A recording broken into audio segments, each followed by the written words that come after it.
FTL, if you've ever played that. Yeah, I love FTL. And every time you start a new game, you are given a whole new crew, a new map to explore, a new ship. So what I'm going to do is, first of all, start by showing you the galaxy map. So here you can see very kind of retro aesthetic, really influenced by a lot of the kind of old school sci-fi films. I like it, yeah. It comes across straight away is the aesthetic. You know, you see that 3D in the Unreal Engine, but to go to these screens and that immediate kind of transfusion to it, you're immediately compelled. I feel like it's like you get a retro game inside a very ambitious, high-tech next-gen game. Yeah. So for an old person like me, I'll probably just mill about in these computers. No, I love it whenever you see these old school stuff in games. So you've got a procedurally generated map, so it's a different experience every time you go in. There's multiple planets. But what I'll do is I'll also give you a quick tour of our ship at the moment. So we're on the bridge at the moment, and then we've got the crew quarters. Oh, that's nice. Nice little couch. We've got the greenhouse, which is responsible for creating all the oxygen that the crew needs to survive. So we've already got, I believe, is that a hangar on our ship? Oh, no, yes, yeah, we've got a hangar. Cool. Okay. But what I'll do is I'll also show you some of the shipbuilding mechanics. So I imagine as a shipbuilding game as well, you're going to start with a really basic kind of ship, and you can get these things that unlock them later on in the game. Exactly. So the way it works is you'll uncover kind of technology that will allow you to kind of build new parts of your ship. You'll also have to gather resources in order to carry on building. Right. Okay. So here's the shipbuilding menu. Here you can see, like you said, we start off with a small ship, but we're going to keep expanding it. Yeah. So let's build some corridors. Good. And it's kind of quite a simple kind of snap mechanic where you can see it's kind of it's fairly intuitive to actually use. Let's build a hyperdrive as well, because it turns out an engine is quite important for space travel. Kind of need that, yeah, definitely. What I like the most is the fact that the moment you build something in the build menu, you can then actually go and explore it. Yeah. So here's the corridors we just built. What's that going to be like? It doesn't matter, because you can go and see it for yourself. Exactly. Here's our new hyperdrive. Oh, that's awesome. And if you don't like where something is, you can like recycle things, I imagine? Yeah, you can destroy it and build a new area. Yeah, cool. So we really wanted to make sure that the player feels a sense of ownership over their ship, so they can build it, in any way that they want. They can also go kind of an extra step and basically change the colour of either just a segment of the ship or the entire ship. They can rename every single room. Very cool. I'm going to go for the hot pink. It's got to be hot pink, right? Yeah, I tend to go for the most garish colour schemes I can make. So let's colour the entire ship. Wow, there you go. That's hot. I'm invested. That's good. So as I mentioned, a big part of it is about collecting resources in order to keep expanding your ship and continue on your journey. So what we're going to do is send this this ship down to a planet to gather resources for us. Okay. Well, you'll get the same ship every time at the start, and then you'll build on it off that basic framework. Yes, yeah, exactly. And what you'll end up with is a ship that will be kind of wildly different from other players. And there's permadeath as well, being a roguelike. If your ship fails and you've built this awesome ship with little, all the little specialties, your perfect colour scheme, but it blows up, it's gone forever. It makes you feel so much more attached to your crew and your ship. Yeah, definitely. Now, obviously, it's got some FPS mechanics as well. Is that happened on the ship? Will you be leaving the ship, or is it all based on the ship? So, in terms of the actual shooting, aliens can actually end up coming back to your ship. So the harvester will go down to the planet and gather the resources. But if any aliens can stow aboard the ship, they can actually end up on your ship, and you've got to defend. Oh, so you have stowaways trying to smuggle on and stuff like that. See, there's the risk when you're sending this down that they might bring back some cargo that you didn't want. Yeah, exactly. Awesome. So your crew members almost act as your lives, because if you die, another crew member will be promoted to captain, and then you play as that crew member. Oh, awesome. Right. So you're encouraged to create new crew members, which are all clones. So cloning is a big part of the game. Okay. So that not only can you assign them to work on the ship to make it work more efficiently, but also they are effectively your lives, because if everyone dies on the ship, then it's game over. You start again. So it's a game that is designed to be played in multiple rounds. Okay, but it's too risky to send yourself down to the surface. You wanna send your ship. You wanna send your. You're the captain. The captain Go in the trenches. Exactly. Stays at the back of the battlefield. Stays with the ship. Yeah. So this is one of the threats in Genesis Alpha 1. It's actually a race called Mechanics, and you'll learn a little bit more about kind of their origin and their place in the galaxy. Oh, so there's lore involved Alien as as well well. as you find and discover. You'll find out about the different races. Yeah, so in the world. it's not kind of a massively story-heavy game. Basically, the concept is... Oh, I'm being attacked, I think, from somewhere.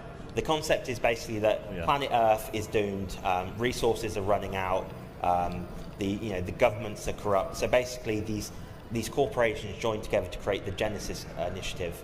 And the idea is to send aliens to send these ships out into space to find a new home for humanity. Okay. So that's your end game. Is actually just to find your end somewhere game habitable. each time you start a new round is essentially to find a planet where your crew can inhabit. Okay. So that's kind of your main objective. But there's apparently I've not got all of them. Actually, I'm just going to make my life easier for a moment to set down a couple of turrets. Cheeky little turrets. Nice. That's cool. So I guess you were talking about resource management before as well. I imagine that clones are probably quite expensive, right? Yeah, so essentially you've got to gather DNA, and that's one of the exciting elements of the game. So if you look here, actually, there's some alien DNA. Right. And what I can do is I can collect that, and then when I'm making new clones, I can actually incorporate alien DNA to make clones that will have different stats, different strengths, different weaknesses, different abilities. And obviously if I die, I can then come back as one of those kind of slightly alien hybrid clones. So you can't change yourself, but you can change your future selves. Exactly. Right. Okay. Create some like mongrel human aliens. Isn't that how Aliens started? That's, I'm pretty sure it is. Yeah. There's like the plot of what's it called?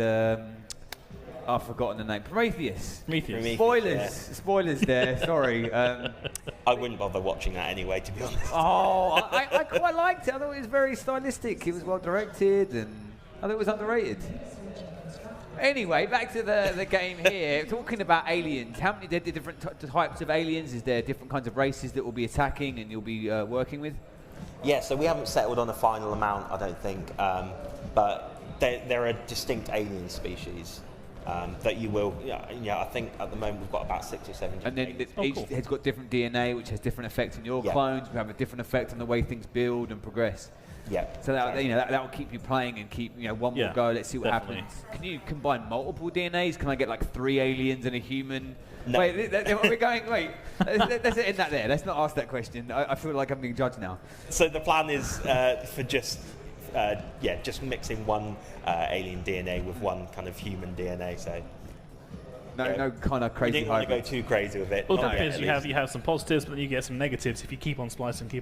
Yeah. There's going to be no human left, No so you can't do that.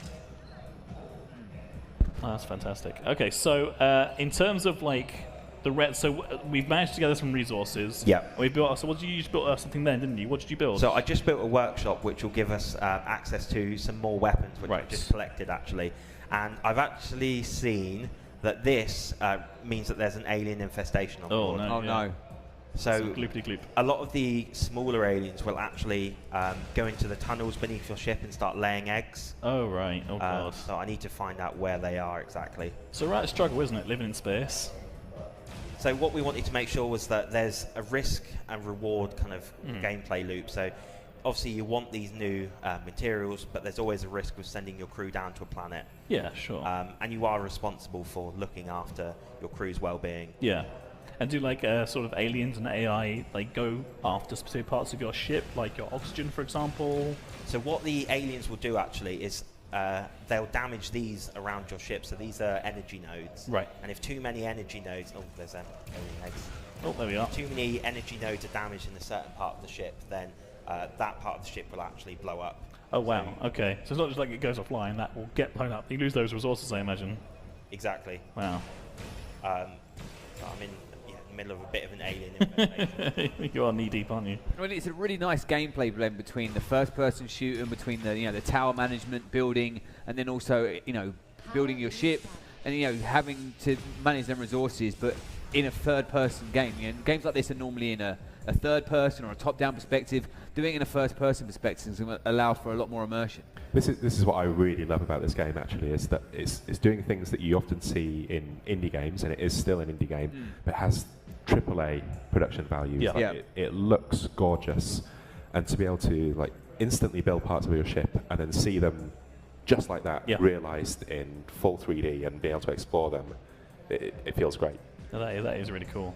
So in terms of, I imagine we're only scratching the surface here for the amount of stuff that you can get in terms of like shipbuilding and stuff like that. But is there any other surprises or exciting things that we need to see? Is there any like defense management or anything we got going on? So what I'll do actually is I will go and set up a kind of a bit of a defensive area here. Okay. So again, a lot of people can play the game probably in different ways. They'll have different strategies. So you can set up energy barriers like this, which will prevent them coming through. Okay. I set up those turrets earlier. What I normally like to do is actually set them up in the tunnels as well.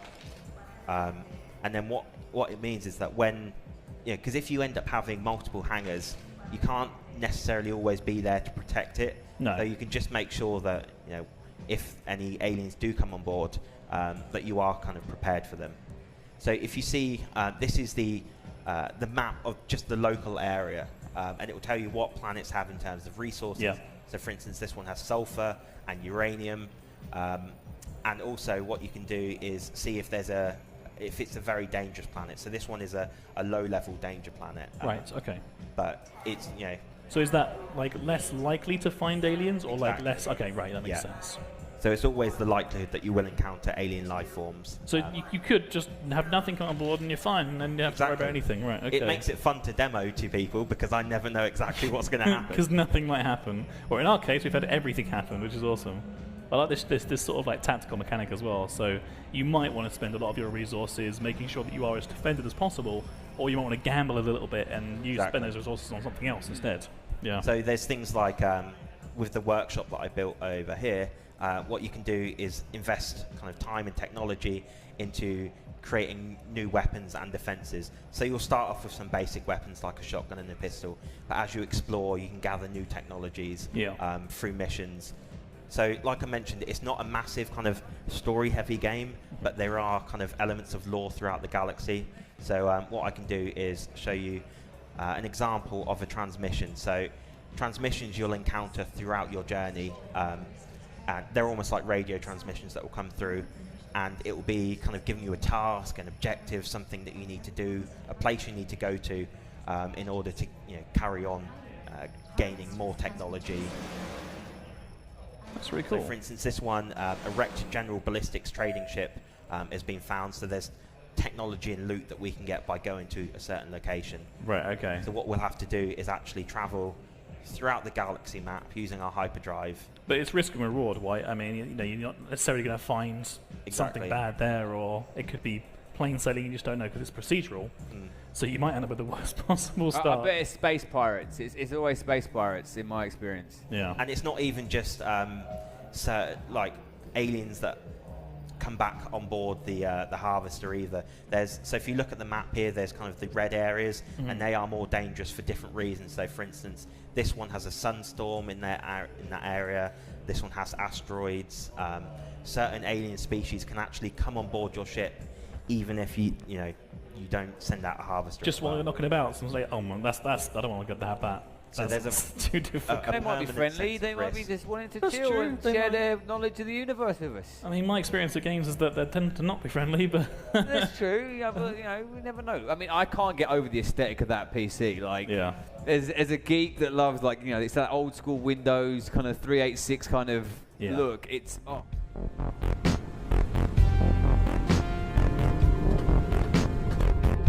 In our cloning laboratories, new clones can be created and added to the crew. Biomass is the basic material for every cloning procedure.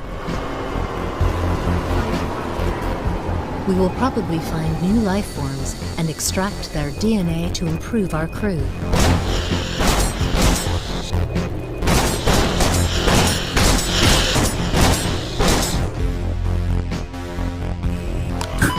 Thanks to superior genetics, advanced technologies, we are also able to combine human DNA with DNA we collect in outer space. This feature gives us the amazing option to create perfectly specialized beings for the Genesis program.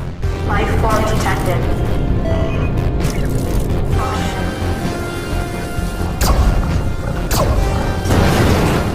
New captain promoted.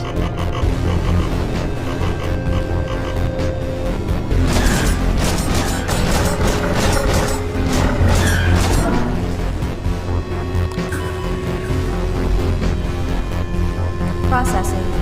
Cloning done. New clone has been welcomed.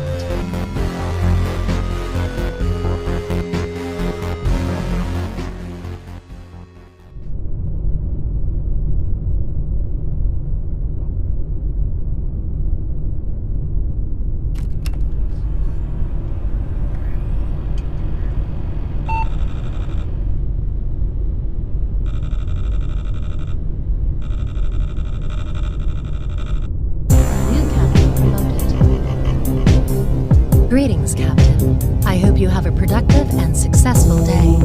We scanned the system further and identified a planet that features a proper biosphere for humanoid settlers. Following our directive, we should reach this planet as soon as we are prepared to face possible hazards in that area.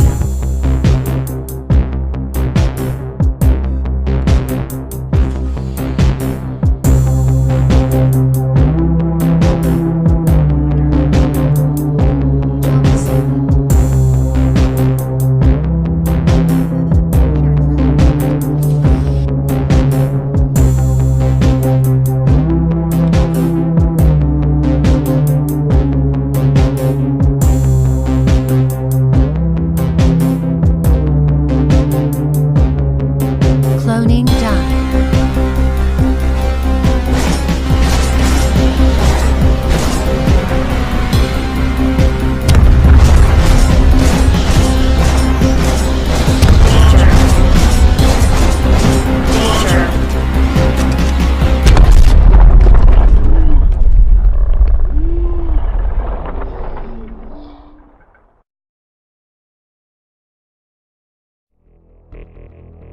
Crew lost.